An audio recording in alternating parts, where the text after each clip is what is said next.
भाजपा पक्ष आता शरद पवारांच्या राष्ट्रवादीला मोठा धक्का देण्याच्या तयारीत आहे। राहुरी विधानसभा पोटनिवडणुकीतून माघार घेतलेले माजी मंत्री प्राजक्त तनपुरे यांनी अप्रत्यक्षपणे भाजपसोबतच असल्याचं वक्तव्य भाजप प्रदेश उपाध्यक्ष सुजय विखेंसमोर केलेले आहे। अक्षय कर्डिलेंच्या प्रचार मेळाव्यामध्ये ते बोलत होते।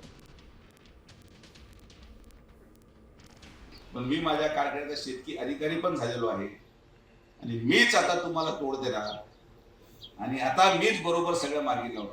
कोणाच्या वशिलाने शिफारशीने अगोदर काय व्हायचं, डोळी इकडची या बांधवलीकडे सरकली आहे ते तनपुरीच्या शेतात गेली, दीपिकेच्या शेतात गेली, आता विशेष राहिला नाही। कोणचाही बांध ओलांडला तरी कमळायचं, त्यामुळे काही फरक पडत नाही। मला मगाशी नामभाऊ म्हणले की एक जण आपल्याकडे येतं, म्हणतं कोणाला सांगू नका,